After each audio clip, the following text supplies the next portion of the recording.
Welcome, everybody, to the latest in a series of these looks at the history of WYBC. And we are so fortunate tonight to have with us members of the 1959 Executive Board. This was the group that actually got WYBC onto FM. And one of the things that my colleagues and I have found is that FM has just obviously defined the whole second half of the 20th century for WYBC and continues to be the engine today that keeps WYBC healthy.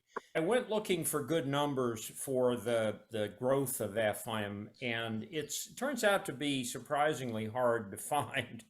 And the best that I could get that really encapsulated this was this fuzzy image. But if you look at where the timeline we're talking about, which is kind of 1958, 59, and you look at the red line, you can see there were more than 3,000 commercial AM stations at the time, but the blue line, only about 1,000 FMs. And I said that WYBC was a non-commercial, but actually Kevin McEwen has corrected me, and it actually had a commercial license and was ad-supported. So they are 1,000 if they're counted in this graph. But it gives you some sense of what the radio spectrum looked like at that time. Now, at the time, WYBC, as you know, was just an AM signal going through these coax cables under the university in the steam tunnels. Paul shared with all of us a history that Ed Lynn, who was, he had entered as the class of 57, but he worked so hard, he was a techie, and he worked so hard on WYBC, he of course had to drop out. That's a pretty familiar story. And he went in the Army and then came back and finished with the class of 50. We're unable to locate him for this call, but he had written this wonderful history in 1990 where he says it was so hot down in the tunnels when they were working on those wires. The wires would break if you tried to bend them because the plastic got so brittle. Now, all during the 1950s, the WYBC execs, at least towards the end of the decade, had in the back of their mind the notion of going to FM. Tonight is the group that actually accomplished that feat. And it was interesting to me that in Ed's history, he notes that even though CR2 was originally built for the second AM signal, WYBC-A, which was all classical and was an AM and therefore a mono station, built CR2, they deliberately built it as FM quality stereo console so that they would be ready for FM. The people that we're going to have with us tonight who are on this call, I'll introduce a few of them just quickly. David Dworsky couldn't join us, unfortunately. He had a family emergency. Charlie Ellis is on. Paul Horn is on, who was the business manager. Phil Lieberman is on. I hope Ted Mulligan is on. Yeah, there he is. There he is. Yes. Good. And Ted had somewhat the same trajectory where he worked so hard on this project that he had to, finish with a class of 61. And John Tilson, who's the one of the group who actually went into radio. It is really wonderful to have you guys here. I'm going to say one more thing before I quit, which is I was so charmed by this image, which Paul had shared with me. It's from the 1959 yearbook, and it shows some of the execs escorting the Rheingold Girls around the campus. And to me, this was such an iconic 1950s image. The women all in these gowns and these guys in the suits, and you can bet that these are some Yaleys who were very happy on this day. These are, in fact, the Rheingold Girls from 1959, and it was a contest that Rheingold did every year where they'd get young models and then, take them around to the college campuses to try to generate interest in the beer. And it apparently worked because in some of Ed Lynn's photos, he has a picture of a bottle of Rheingold sitting on the transmitter while they were working on it. So that is all that I have to say. And by the way, these guys, I just say lastly, they've been meeting also since the pandemic every month. So this is an executive board that lasted. Thank you. You guys, please go ahead. Charlie, lead us off. Well, we were an unusual group in that we bonded together wonderfully well, and we recognized a quality of friendship around every single one of us. And so we got, I suspect, overcommitted to what we could do, but we were full of confidence that we could do quite a great deal. And after we'd gotten elected, we went off for 2 days of talking about what will we do in the future, what were our plans, what were our dreams, what did we hope to accomplish. And I think that brought us even closer together. And then we had a wonderful experience together, and that gave us another reason for staying together. And then as a group of individuals, we were fortunate that each and every one of us happened to be interested in the others. So we've had a nice continuing experience. It's really been a source of great personal pleasure. Not to say too much about our accomplishments at Bladder Bowl. Right, which was an extraordinary achievement. My recollection is we were undefeated in Bladder Bowl. Of course, the Yale Daily News would dispute that. But Joe Campana was about 100 pounds bigger than anybody else, and he was the one who really forced the ball over the goal line. That's true. Well, I really would like to add one specific. We had a strategy which nobody else had. And our strategy was to concentrate on scoring against the record, and then scoring against the news, and then scoring against the banner. We had figured out exactly how to do things, so that gave Joe a really particularly attractive opportunity to do his part. But I think you really have to start with the healing experience. Most of you guys healed in your freshman year. I was busy with directed studies and serving food in freshman commons to earn my scholarship. So I healed in sophomore year, by which time you all knew pretty well your way around the radio. And I really didn't have a clue why I healed the radio. It might as well have been the banner or the news, but there I was. And some of you took me under your wing, and there it was, after 40 hours of healing a week or 6 weeks, I think it was, surviving the executive board interview, there I was. And then I'm going to blame either Charlie or Phil for suggesting I be business manager. I think my only qualification was that I wore glasses and had one term of economics 101. The previous business manager never met me and left me a pile of books on the desk in the boardroom. And, accounting was about even more mysterious than economics. So there I was. Fortunately, Art Greenberg was the advertising manager and had contacts both in New Haven together with Dave Dworsky, a New Haven native. And Art had contacts on Wall Street and in advertising in New York. So he was responsible for most of the accounts. Another of my non-qualifications was that I neither smoked or drank beer. So when we had cases and cases of Rheingold beer showing up, I think that was my first taste of beer. But beer and cigarette advertising accounted for like 95% of our revenues, which I recall varied somewhere between $18,000 and $20,000 a year. But I have no idea how much the transmitter cost. Ted, do you have any memory of that? No, I don't.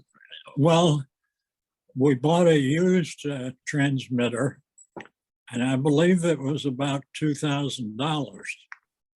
That rings a bell. For which I would have signed the check. But because nobody trusted me, a business manager, Charlie had to countersign all the checks, as I recall. Oh, that's just good practice. That's just good. 2000 sounds good to me. This is Fred Reeker. I was in the class of 60, and I was on the trip that actually picked up the transmitter in Peekskill, New York. And if I Yes. remember, it was a General Electric transmitter, and we named it Jenny. And I was the selected, I don't know how, maybe because I was one of the few, I guess we were sophomores then, to actually have a car at his disposal. So I fired up my trusty Chevrolet and took Fred and some of the others up to, where was it, Fred? Peekskill, New York. Up to Peekskill, New York, and picked up this GE transmitter in a trailer, a rented trailer that was hooked onto my car, and drove this baby down to ultimately the Payne Whitney Gymnasium, where it was our intention to install it as a transmitter for our, I think at that point, already approved license to broadcast from the FCC. Paul, is that true? I think so. I was just looking at the yearbook. The yearbook said we learned about the FCC granting the license from UPI. We were subscribers to UPI and AP, I think, for the news. And I Right. think it was UPI which announced it. So we did know, thanks to the media, that we had the license. So we had a What I license. remember is we had no idea where to put the antenna. And I remember surveying several sites, including Harkness Tower, to find the spot for the antenna. And there was a big fight between Mollingen and Hartogensis, who were concerned that we were interfering with double E experiments, and Charlie Ellis, who was fighting to get it through. And when it came time to argue for the license, Charlie Ellis did the talking, because Mollingen and Hartogensis, their heart weren't completely in it as far as us not interfering with double E. Charlie spoke English. That's not the way I remember it. I was in favor of putting the antenna in the most effective site on the campus, which was the top of the gym. If I can interject for a minute, I can give you older gentlemen from my parents' generation an inflation data point. When I was a junior in 1986, we needed to replace the FM transmitter. It may have been a couple transmitters later. And at that point, the budget for a new transmitter, for a new FM transmitter for our then current wattage was $35,000, which was a daunting figure. So there was this whole elaborate process of bringing by and sweet talking a young tech millionaire alum from the class of 71 to see if we could get him to write a check for $35,000. And he was very skeptical. He was this old hippie. He was very skeptical about the weird, spronky punk rock stuff we were playing. And so me and another fellow of that generation asked him, well, what did you play when you were a junior? And he was like, well, you kids wouldn't know about that. And it turned out to be some obscure late 60s psychedelic stuff that we were able to make enough small talk about that he, I guess, decided we were okay. Was that Mitch Kapor by any chance? That was Mitch. That was Mitch Yeah. Kapor. There's only one person meets that description in Yeah. 71. That would have been my guess. And again, he seemed so old, and he was like at the time 20 years younger than I am now. But We're in the process. Charlie, you mentioned there was a strategy for bladder ball, which is good to hear. But you guys also had a strategy for radio, I believe. Did you not? Yes, sir. Go ahead, Phil. Well, the strategy for radio was to not embarrass ourselves by being amateurs. We had some practice on closed circuit of what radio personalities would do in terms of language. but also in the protocols for so many things that you have to do in radio: signing on, identifying the station, being articulate, having a source for news that came over the teletype that we had in the studios, verbalizing what came over the teletype in a way that would be at least tolerably effective in communicating to our listeners. And the magic moment, of course, was when we had a ceremony or a signing on led by Charlie to convert from closed circuit, which we had been doing all along. Now that we had this transmitter and we finally got it hooked up, thanks to Ted and Ed Lynn and their people, I got it hooked up, got the license approved by the FCC, and the time came to throw the switch and begin broadcasting over FM. And Charlie, I think you were the leader of that sign on, were you not? I think probably fairly so. That was a nice little piece of history. John Tilson's mother was the secretary to the president of the university. Executive director. Excuse me, executive director. She was always known as Mrs. Tilson, with a certain pause for reverence. And Yeah. Mrs. Tilson was nice enough to introduce me to Reuben Holden, who was the secretary of the Yale Corporation in those days. And Ben Holden and I just happened to hit it off pretty well. And I went to him and said, we've got a real problem. The government says we need to have a group of adults serve as our directors. And we don't know whom to ask. Would you help me? He said, sure, I'll help you. Come back tomorrow and I'll give you a list. And a day later, I went back and he said, I will serve on behalf of the university, but here are a group of people who live in the community of New Haven who would be good people to know and thoughtful and responsible people. And they've indicated that they're willing to serve with a group of undergraduates and be the responsible adults in the program. So we got a stockbroker, a banker, a lawyer, and I'm sorry, I don't remember whom else, but a very nice group of people who signed off with the federal government on all the things that we needed to declare in order to be authorized. It was a nice signal to the town-gown relationships at the time. And it was a challenge to us as individuals, because all of a sudden we're meeting with a group of real adults and we're reporting to them, but they didn't have very much time, so we didn't have very much relationship with them. But they wanted to be sure they were doing the right thing, and therefore that we were doing the right thing. And so it was a growing up experience. It was really quite nice. It was another part of the strategy that we had was to link the radio stations of the various colleges together into an Ivy League of radio stations. And that made reasonable progress. But the big thing was to have the two different stations, one for sports, news, and recreation and popular music, and then one for classical music. And unfortunately, the guy who played the principal role in designing the classical music programming, Bob Schaefer, was part of our group, but he has died, so he's not on the call today. But Bob had an extraordinary knowledge of classical music, which he kept right up to date the rest of his life. Could listen to 2 or 3 bars of any music and would be able to tell you who the composer was, what the piece was, and when it was done.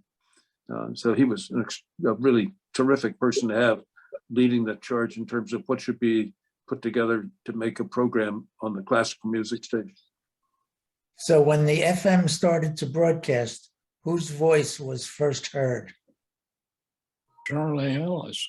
This is hi, this is Clint Brooks, who was class of 60 and nurtured by Clint Brooks. Whoa. Brooks, I remember you. Yeah. Good to see you, Charlie and Phil. But the first station break was done by Phil Lieberman. And of course, we for all years have been doing WYBC and WYBCA. And there was a natural nervousness and tension. So the very first station break, all of a sudden Phil Lieberman says, and this is WYBC FM. I Yeah. was hoping no one would remember that. Yeah. You were trying to put it on Charlie's shoulders.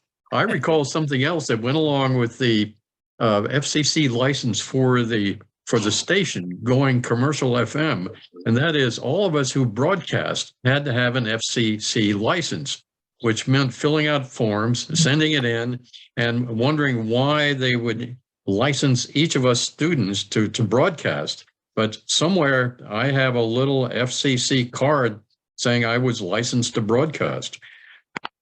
Do you all remember that, getting the FCC license for you individuals? Let me interrupt for a minute and introduce myself and see if you can clarify some things for me. My name is Bib Latané. I was the classical music director at WYBCA in class of 1958. I'm afraid to say I don't recognize many of you as being part of the group of WYBCers who hung out in Henry Hall during 56, 57, 58. Is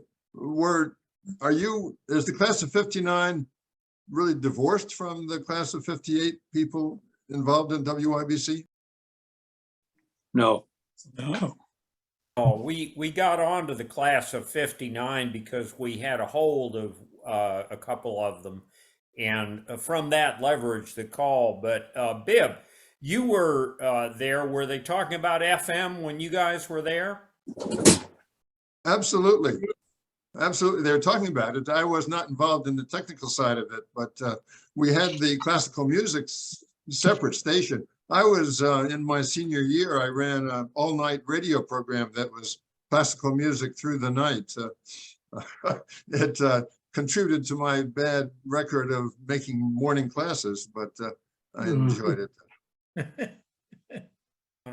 I think there was kind of a divorce. I think the stress of working 40 or so hours a week in our junior, senior year was such that once finished, I think there was kind of a huge sigh of relief. And happily, you put the load on us. As I mentioned, the business manager, I think, who was it, Bill Bullock, just sort of left the books on the desk without any explanation of who the accounts were, who the contacts were, and so forth.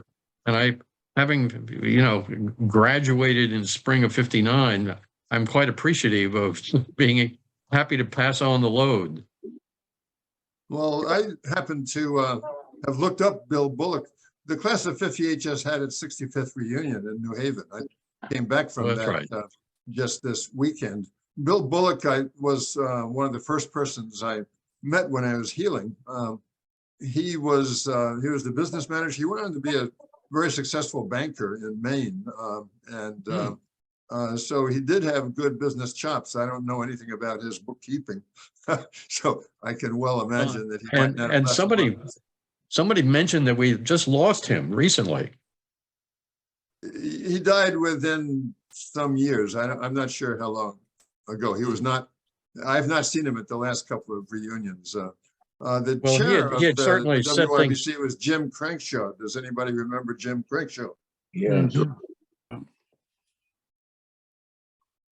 I remember Crankshaw very well. He was the chairman when I healed. The news called him Crankshaft Jimmy when we were arguing about the bladder ball game. And by the way, Campana and I were the two tallest guys on the bladder ball field. And we had a lot of fun pushing that ball over the goal line. Yeah. I don't know if this is a question for Mr. Horn is the right person to answer this question, but maybe someone else who was involved in the FCC process will. It was very significant in later decades that when the station got an FM license, it got a commercial license and did not end up like 80-90% of college stations in the you can't run advertising ghetto below 92 megahertz. I don't even know if that line was drawn at the time, but was that an option? Was there a very conscious decision that we want to be, we're a nonprofit, but we want to be able to have the revenue from commercials? Or did you just sort of luck into that? No, I think it was a conscious desire as to whether or not we did anything specific in order to accomplish it. But all the time that I remember being on the station, a great deal of effort and a great deal of satisfaction came from the fact that we were really a commercial station, and we had advertising from Rheingold and from perfume and all kinds of very famous, well-known national companies that paid our regular price, whatever that was, to air their commercials. And we had their vinyl record transcriptions, which we would play when it was their 30 seconds to be on the air, whatever it was. And that was totally a part of our everyday operation of the station. Phil and Charlie, I had a question in thinking about this, and something I was completely unaware of, and that is, at some point, because the university was responsible legally and effectively for the station before it went FM, they must have been party to the decisions which I suspect were made by you and Charlie to go commercial FM. And at some point there had to be an extensive application to the FM. Do you remember who did that? Was it you, Phil, and Ted, or Charlie and Phil? I had zero part in that, but I think it must have been done in the early part of, or the last part of sophomore year, or the early part of junior year. It wasn't me, but then again, I don't remember much these days. John Harder-Densis filled out the application form, sent it to me to review, and he had done everything right. So there was no controversy. Ted, did you coordinate with Harder-Densis and Ed Lynn on whether or not it was going to be commercial, or as John pointed out, that it was going to be just another student station on the airwaves? In other words, a decision to go strictly commercial. Did you all decide that? I think we all assumed it because we had been commercial when we were carrier current, so it was just assumed. Right. Yes, Ted is right. Even when we were closed circuit, we had the commercials. Yes, That's there right, was, because the major books that I part of, inherited. as many of you remember, of Healing was selling commercials. I made a trip down to New York City every year to sell commercials to restaurants and jazz clubs and other places that might attract Yaleys for their weekends. We absolutely sold ads. We also sold records, made some WYBC records and made some income that way. We weren't rolling in money, I don't recall. Well, the books that I inherited showed the income the previous couple of years was around $17,000, $18,000 total, which is pretty good at that time. Considering that when we graduated, our average offered salary was around $5,000 a year for a BA and nothing. But we did have accounts. I do remember one of my healers, I think, was able to get an account for some company selling stout. And do you all remember that we had a couple of cases of stout actually show up at the station, and everybody assumed it would be tasty? And when we in fact tasted this black, awful stuff, the stout remained in the refrigerator until we graduated. Wow, trade outs. Well, it was Guinness. Yeah. That's right. It was Guinness stout. And the tradition of the British is to drink at room temperature. So that accentuates the unique taste of the stout. Right. I go for Scout. Stout is I delicious. think it was one of the causes of the decline of the British Empire. As a And testament to the, as a testament to the salary levels that were available in after getting a PhD, my first teaching job was at Columbia University.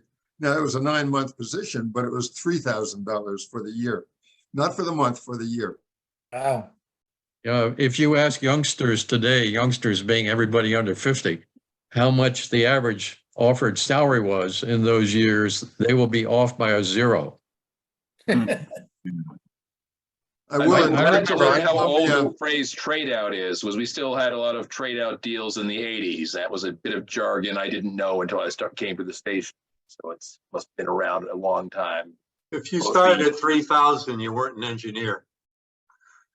I remember I made a pitch. And I have to admit that Columbia realized that they were paying all their assistant professors too little to live in New York. And so I got a raise before even starting to 6,000 a year, 100% raise in the first month.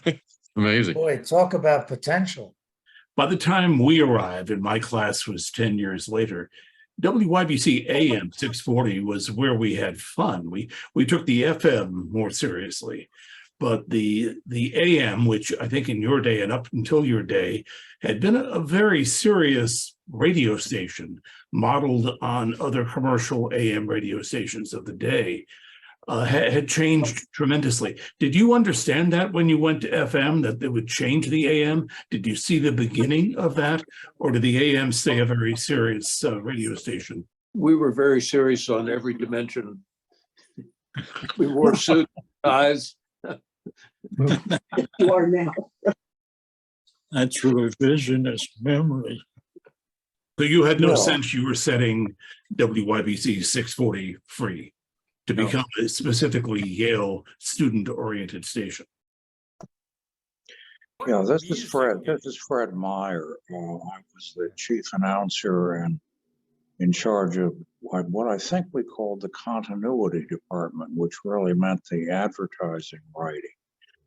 And we were quite separate from all the hardworking people on FM. It was a Fred, it's good to see you. You know, Fred, what Good to year see you were- again. Fred, what year were you?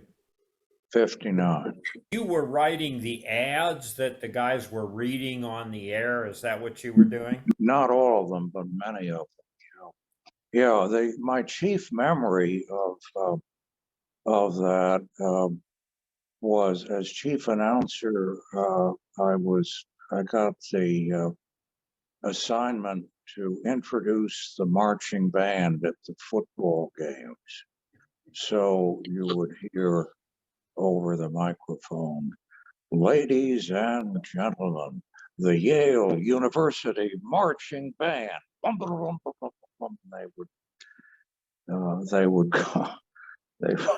They would go marching down the field. But you realize that since then they've been introduced as the Yale University Precision Marching Band. That's right. Fred, I remember in the contracts that we had with advertisers, I, as business manager, was supposed to be looking at your copy, your continuity copy, to make sure that the ads were consistent with what the advertisers wanted said or not said. And I remember typically I was looking at those things long after you had broadcast them on the air. So we were not compliant. That band was didn't even quite know that. controversial by 1970. Yeah. Tilson, weren't you active in broadcasting sporting events? Yeah, the reason I joined WYBC was an interest in doing play-by-play. So I did basically all the sports. But when we went FM, at that spring vacation, we decided to, Hillhouse High School had a really good basketball team and they were going to the New England Championships. So we went up there and broadcast that to the wide audience that was listening. That was great fun. Clint Brooks again, relative to that question of course, I was the year following 59, inheriting the really hard work. By the way, one of the comments I will make, I had observed Charlie spending a huge amount of time on this effort to get that station FM licensed and everything done of hours in that place. But then in our year, it became the question of what were we going to do for programming on FM along with the other stations. And we had an all hands, everybody in the organization meeting. And I got my really serious education in Robert's Rules of Order in the knockdown, drive-on battle that occurred on what was going to be broadcast on the FM station, because everybody wanted to be on the FM, of course. And so it got down to, again, evening time with, there was a contingent saying, we really ought to be doing the classical music at night on FM overall. And all the guys who wanted to be the next pop music stars didn't like that at all. So we really had a long barrel battle about all of that and how to set it. But in no way were we diminishing the existing WYBC and WYBCA. So it was balancing out and keeping all of these stations in front and prime focus. I remember one of the biggest challenges in broadcasting, because sometimes we would double up doing both broadcasts and doing the engineering, was to avoid at all costs dead spots. No sound, no transmission was absolutely the worst thing you could do. And it sometimes required a lot of juggling to get some kind of sound going out over the airwaves.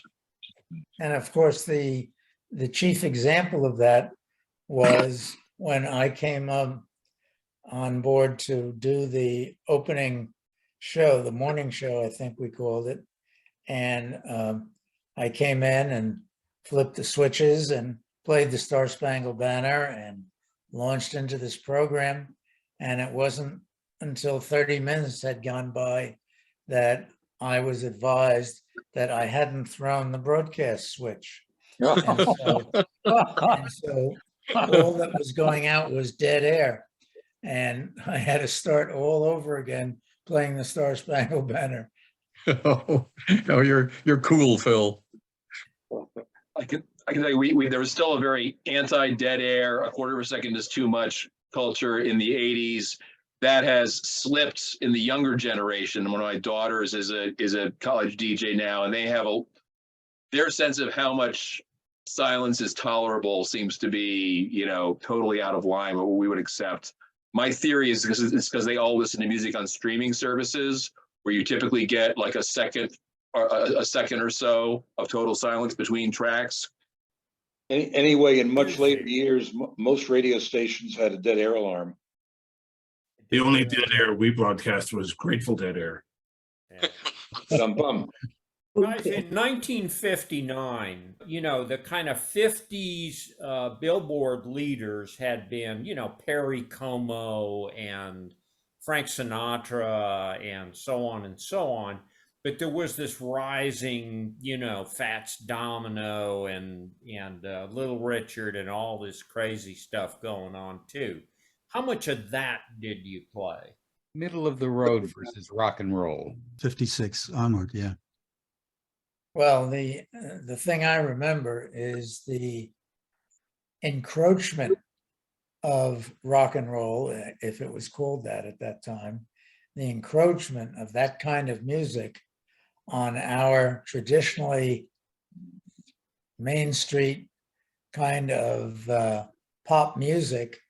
And we used to, as I recall, and I don't think this was in my dream, as I recall, we had an actual on-air where we would take these rock and roll, these new type of music, and break the records over the microphone and smash them so that our audience knew where our hearts were.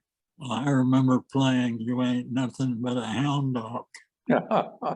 Oh, Well, I had a program of improvisation in which I played jazz, the Dave Brubeck, Herbie Mann, and some of the classic jazz pianists. And I think I got the program because I was the only one willing to do it on a Saturday night until I got too tired and I could sign off. But it was a very interesting program because people could call in and ask for a record. So while a jazz record was playing, I was in the library desperately looking for the last request.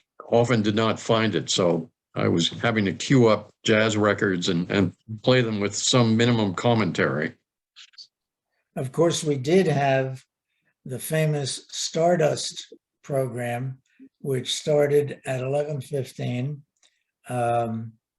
11 o'clock was the news, the ringing of the bell on the tower, and introducing the news, and which came on the teletype and was the main source of the news. And we would broadcast the news, as I recall. Maybe you other guys can help me, whether it was 15 minutes or 30 minutes of the news. 11:15. Yeah, that was still on the air later in the 60s. It was called Retrospect. It ran from 11 to 11:15. It was the prestige broadcast for Newsies at WYBC and was nicknamed Wretch. Okay, so somewhere around 11:30, we would introduce the famous Stardust program, which was a request program introduced by the music of Stardust, which I can remember in my head, but you don't want me humming it for you. Well, Ted's playing it for you now. That was Artie Shaw playing Hoagie Carmichael's Stardust theme of the request program. Right, and so that was the request program, and a different person would host that each weeknight. I remember doing it one day a week, and some of the other people, each one of us took a day, and we ran a request program from 11:30 till 1 o'clock. And people would phone in requests, and we had a healer or somebody in the studio who would run and get the records out of the library and get them ready for playing the next time around. And this was a very busy, popular program. I guess everybody was studying at those hours, and so they wanted to listen to the radio. We weren't sleeping at 11:30. I would point out that our graduating class was labeled by Time magazine the silent generation. There was a cover in Time which showed a guy in a gray suit with his head down, and we really didn't get excited about very much. The two high points of excitement, as I recall, was one in 1956 when the Soviets invaded Budapest, and we had 4 or 5 Hungarian students accepted at Yale, and we filled Woolsey Hall with people to listen to those Hungarian students talk about the Russian tanks that rolled in. The other time was, and I'm trying to remember the date, was when it was a St. Patrick's Day march in New Haven, when people began throwing rolls of toilet paper against the police, and the police actually, in response, roared into 1 or 2 of the colleges. And I seem to recall that somebody was broadcasting an account of this from the steps of Henry Hall. Do you remember that? Yeah, this is Clint Brooks back again.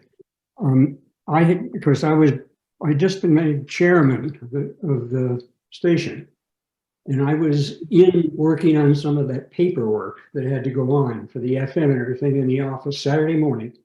And I don't remember who the person was, but we had a healer who really wanted to be a sportscast announcer.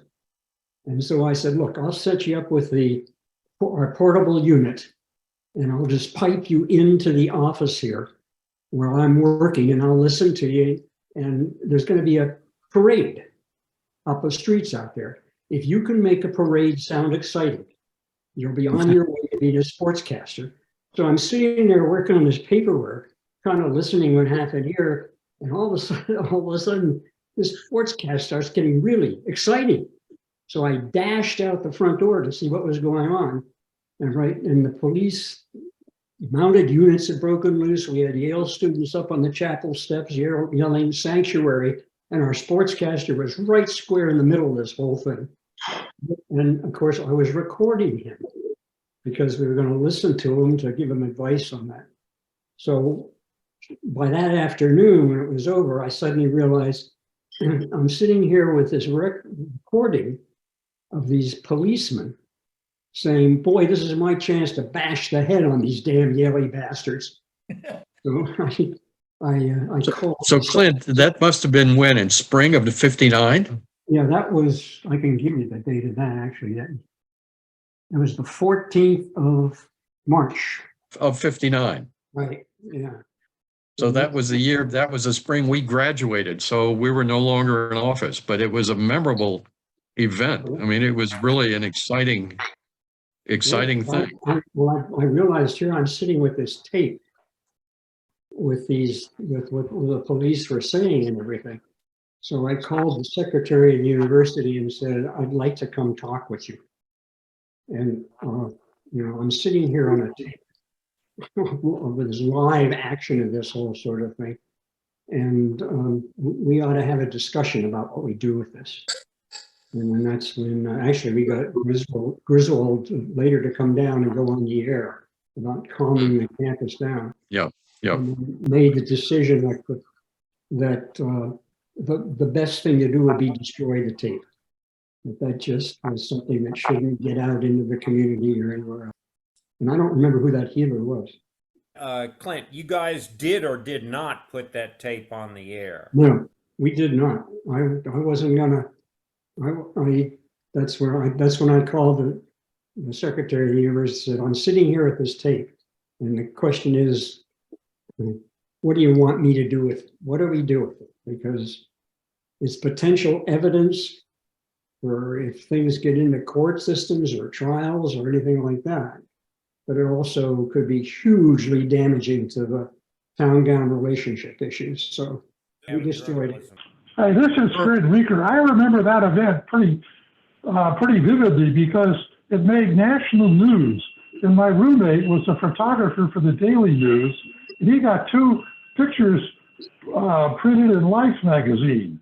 And a week or 2 after the event, CBS came and did a special that was broadcast live from the WYBC studios. And at the end of the broadcast, they acknowledged cooperation from WYBC, and everybody cheered. Charlie, as chairman, did you have any official sort of relationship with university management?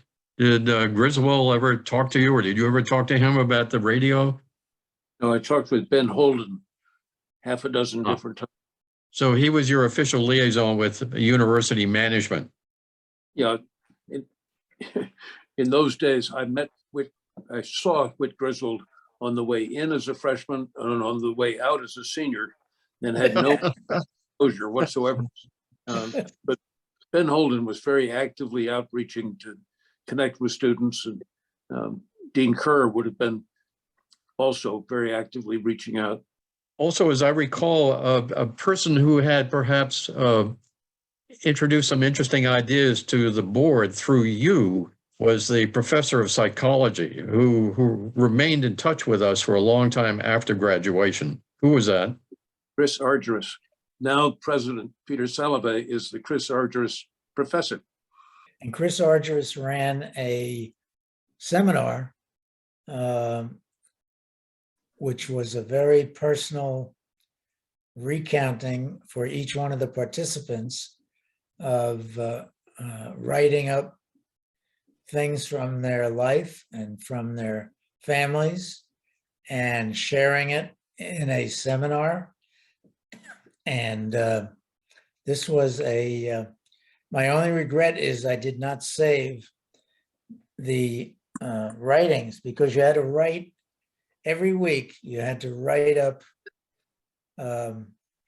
information about your family and your growing up and what was going on, and you had to type it up and get it out and bring it to the seminar and read it. And my only regret is I never saved those. Well, you did something for the rest of us, though, in introducing us to Chris Argyros and getting Chris to agree that he would come and participate with us. That's true.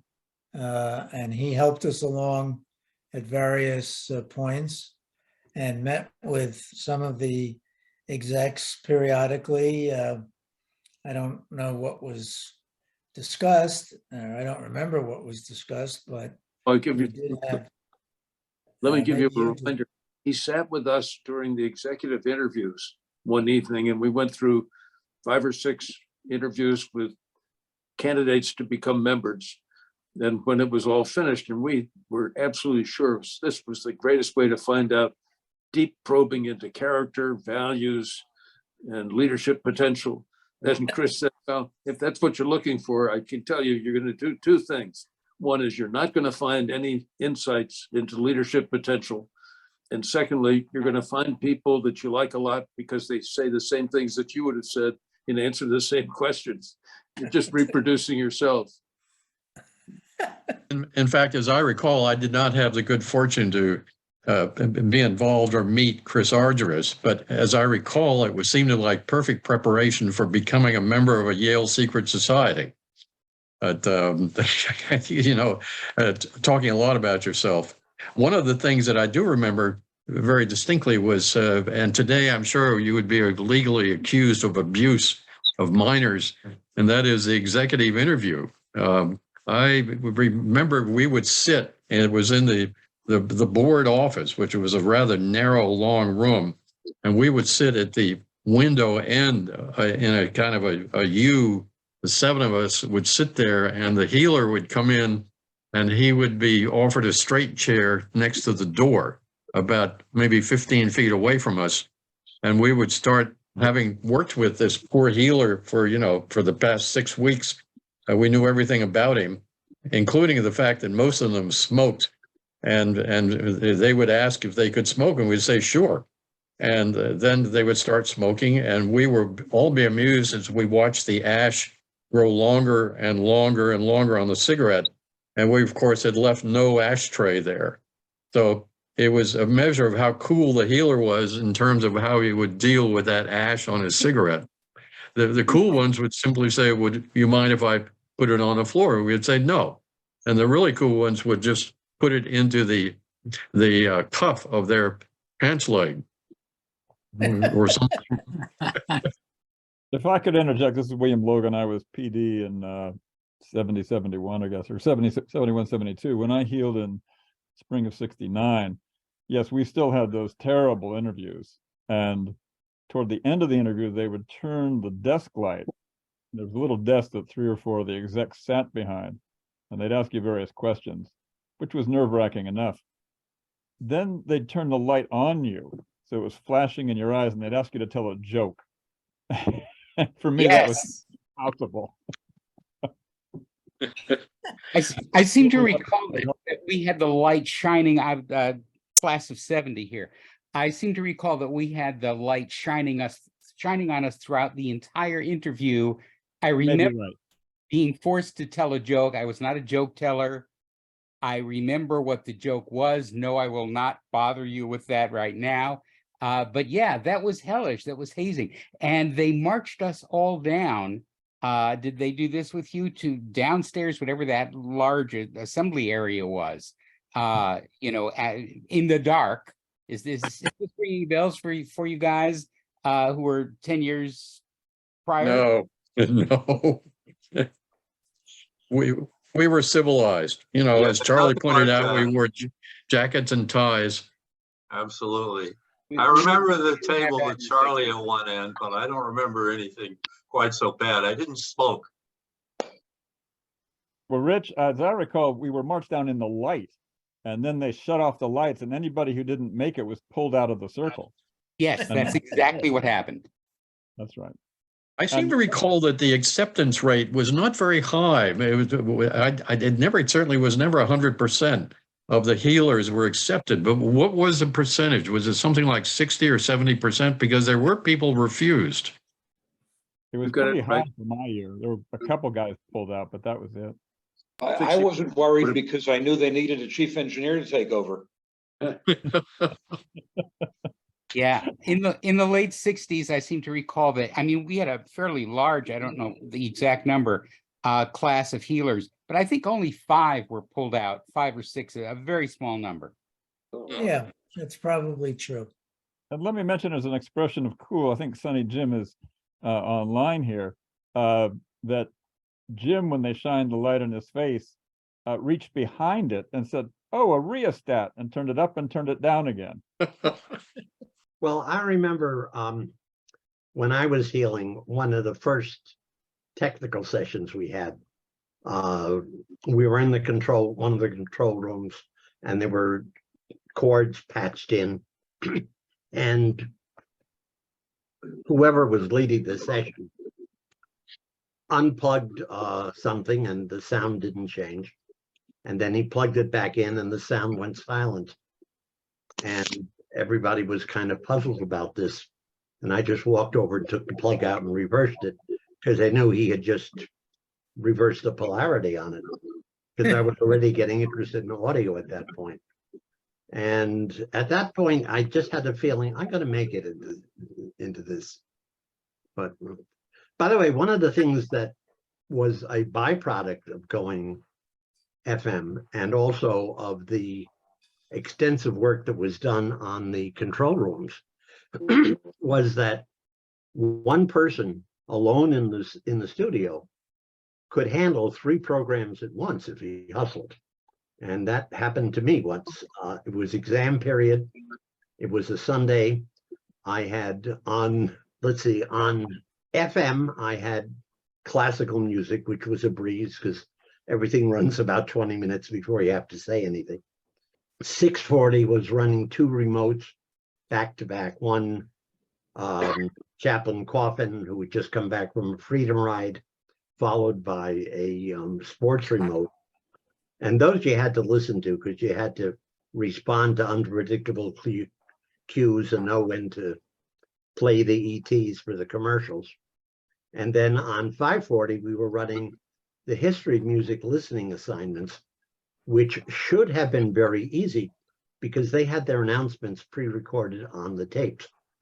And, the tapes were one way. You would just rewind it before you played it, and you'd play it. And I was going along doing all 3 of these things quite nicely. And somebody called and said, I'm just a freshman, mind you, but the history of music listening tape that's on now, isn't that backwards? And it was, because some idiot had rewound it after play. So I just faded it out and said, we regret to inform you that for the past 20 minutes, you have been listening to Bachel's Bells, Canon in D backwards. We'll rectify that in a moment. In the meantime, here's some of Tchaikovsky's 6th Symphony already in progress on our FM channel. Then I faded that in, but then, and just corrected it. But then after that, in addition to everything else, I had to go preview each tape. Luckily, we had 2 tape drives. And the tape drive was at the back of the control room. So before I put each one on, I'd have to go play a little of it to see if it was tails in or tails out, and rewind it or not rewind it and cue it up. But it was thanks to the technical stuff that was already laid on for me. It was not bad. It's an opportunity here that I don't want to miss while the class of 59 is with us. And one of the reasons why many of us look forward so much to today's call is we want to thank you. By putting the FM station on the air when you did, you created something that really made lives and WYBC more important for generations of WYBC people. So thank you for your foresight and for the effort it must have taken to get an FM station on the air at that point. I was around 10 years later, and what you did changed my life. So thank you. I also wanted to ask a bit more about history. I still have my healer notes from when I healed, which was spring of '66. We were taught that the AM 540 transmitter was built by Alexander Smollins and was named Nora after his girlfriend. We've heard other information that Nora was a former employee of the station. We didn't know the station ever had employees, and that the transmitter was built by somebody else. Do any of you remember how the 540 transmitter got put on the air? Ed Lynn, one of the technical directors before me, built the NORA transmitter. We gave nicknames to the transmitters. NORA was a secretary at the station, then went to Israel, immigrated to Israel. She had been so well liked that the 540 transmitter was named after her. And what about Helen? You said that the FM transmitter may have been named Jenny and was a GE, but Rich, who's on this call now, who was our chief engineer at one point, Rich Gilbert, said that the transmitter that we knew was an RCA transmitter, and we knew her as Helen. Any idea how that happened? I don't remember there being a Jenny, so I think Helen was the original FM transmitter. Ted, wasn't Helen the name of the wonderful woman that came in for a couple of hours each week and did secretarial work for us? Yeah, she used to type up the logs. So the way to get a transmitter named after you at WYBC was to be an employee. Yes. I never knew we had it. There was only one. If anybody's interested, the Helen was an RCA model BTF-1D. This is Fred. I think Helen must have been a transmitter that was a transmitter, and the 640 transmitter was a Raytheon transmitter, and as I remember, we called it Ray. But maybe we also gave it the name Helen later. The 640 AM was Ray. It was Raytheon. That's correct. I'm looking at all these pictures, people on this call, and there's only one lady, Elaine David. Tell us about your engagement with the WYBC. So I was in the class of 71. I was a transfer from Smith College and graduated with the first Yale College graduating class to have women. I healed, let's see, it would have been the first semester that I was there, which was fall of '69, and was voted in and was the first Yale female student member of WYBC. Oh, bravo. Yeah. And I have to echo what Kevin McEwen said about the experience that was made available to us because of what you all did back in the 50s, because it certainly meant that to me. If you talk to women who graduated those first 3 years, you get really a wide range of experience. My personal experience was memorable and wonderful at Yale, and a big reason for that was the radio station. Yeah. Did you ever have any connection with radio after you graduated? No, I didn't. I mean, on our first program, first Zoom, one of the other panelists did continue in television broadcasting. So, she was 2 years behind me, Judith. Yeah. Thank you.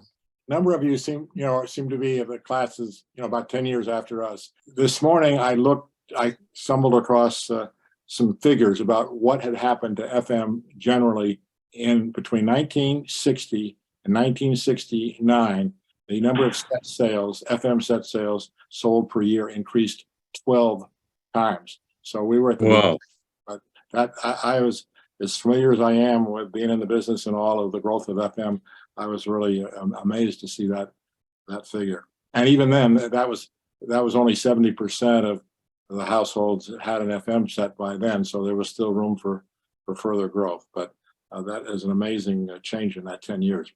This is Peter Hessline here, and I was also in the class of 71 with Elaine, and I just wanted to, and Elaine and I had an AM show together, which was one of the best parts of my college experience as well. But I did want to point out that Elaine is in that bladder ball picture, being squeezed to death by Joe Grumbach, I think. You know, when you talk about the growth of FM, I've been running for 60 years about consumer electronics. And when I was a kid, cars did not necessarily come with radios or heaters. I remember in the late 40s, used car ads would specify R and H, meaning this car had a radio and a heater, but it, of course, would be AM only.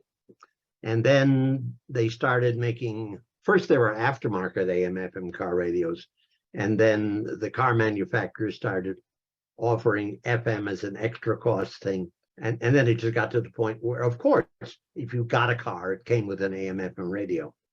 And now there's some talk of dropping AM. I think they're going back on that.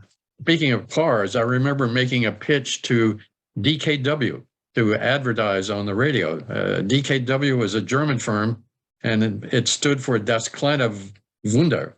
And Das kleine Wunder was a Wunkel engine, which was a sort of rounded triangle which rotated. It was very high tech. And they were interested in advertising on the station. But when it turned out that they had no sales outlet anywhere near New Haven, they decided that Yale's would not be a big, profitable market for them. So they never advertised.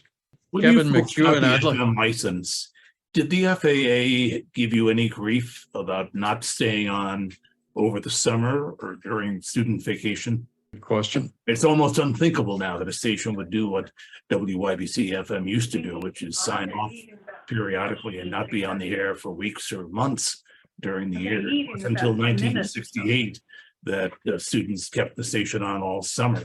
When WYBC was able to go FM, we had permission not to broadcast over the summer, but some of the staff of the station figured that if they continued to broadcast over the summer, they could live on the income from the ads during that period. And so there never was a period when WYBC shut down over the summer. Speaking of money, I would point out that the executive board of WYBC was not remunerated. We were paid nothing. Whereas I think the chairman and a couple of other officers at the Yale Daily were paid, but the most profitable student position was a Yale student laundry. As I recall, the head of the laundry made several $1,000s a year at a time when the Yale tuition costs were something like $1,200 or $1,400 a year. So it was really a labor of love. And Kevin McEwen, I thank you for your commentary about the importance of going to FM. We were not thinking about posterity. I think we were just thinking in terms of getting a wider listenership. But in fact, the board that you're speaking to, the survivors of the board, have found it a rather bonding experience that we went through. And we've stayed in touch over the years since 1959. And beginning in April of 2020 with the pandemic, we began Zooming. And sure enough, it was a wonderful way to stay in touch. And we have Zoomed every month ever since April 2020, and we continue to. And we've discussed all the obvious things like wills and testaments and legacy and so forth. And we're now solving issues like where does FM go with streaming? Where does FM go? Where does streaming go with AI and so forth? The relationship between media and education and so forth. So it's been an experience which continues for us in our mid-80s to be a significant experience. So I'd I like to have a backtrack. question. John Hall, class of '68, and it was a wonderful experience. I did mostly AM, but every once in a while I went over to the FM side. But by 1968, the signal was going pretty far around southern Connecticut. I wonder how many watts was it, you 59ers, and how far did the signal go when it was first started? The original FM transmitter was 250 watts and it covered southeastern Connecticut. They've since raised the power level and moved the transmitter and antenna out to West Rock, which is a much higher elevation than downtown New Haven. Most of Connecticut can now hear WYBC FM over the air. Anybody can listen to it via the internet. Just Google WYBC and you'll find a way to listen to WYBC today. But I have to confess that I can't stand the music that they're playing today. Ed, when you were broadcasting from Payne Whitney, was the antenna directional at all, or was half of it going out into Long Island Sound? It was omnidirectional. One West Rock has a notch in it that's aimed at the 94.3 station in northern New Jersey. My hometown was Naugatuck, which was about 20 miles north of New Haven. And I could never pick up WYBC FM there. Can I backtrack for just 1 second? Specifically, there are a bunch of us here who kept the station on the air during the summer of '68. Kevin McCain, Kevin McEwen, others. I was under the impression that we were the first to keep WYBC FM on the air during the summer. So was I. Yeah, I mean, let's talk about Ken DeVoe also. Thanks, Ken, for showing up on my screen. What happened between the time that you folks are saying that some people kept WYBC on the air during the summer and the summer of 1968? It was certainly my impression that the station had never been on over the summer before. But of course, one of the characteristics of WYBC is that there is virtually no institutional memory because students come and go on a 4-year cycle. So it's entirely possible the station was on the air over the summer in 1960, 62, 64, and we wouldn't have known about that. I will say that from 20 years afterwards, or almost 20 years afterwards, those of us who, for example, I spent the summer of '85 and '86 living in New Haven so I could do radio, which was cooler than going back to live with my parents, or so I thought at the time, that we are indebted, my generation is indebted to your generation for, I guess, at least institutionalizing that and making us feel that we were joining the only Yale student activity that operated 365 days a year, 24 hours a day. Yeah, no, that's right. Stay at your post until you are relieved. Yeah, no, thank you, John. I think to Rich's question, my memory of the summer of '68 is that it was the first time we'd been on the air 24 hours a day all summer, which we did do. We need to wrap because we are at an hour and a half, but I wanted to second Kevin McEwen's comments. I think everybody who's been on that station, including the kids who are running it today, owe a debt to this group because the revenue from that FM license still drives all of the work that they do. And these days, of course, most of it is on streaming. I'm also just really grateful to the members of the class of '59 for joining us tonight and talking about this. We've tried in this series of video recordings to capture some of the history from the people who were there, But thank you, everybody, so much. And could we please have a hand for the 1959 folks? You guys are wonderful. Or as we used to say when the mics were live. Thank you. That's it. Okay, guys, I'm turning it off. Thank you again. Okay. Bye-bye. Kevin. Thank you all. Thanks all.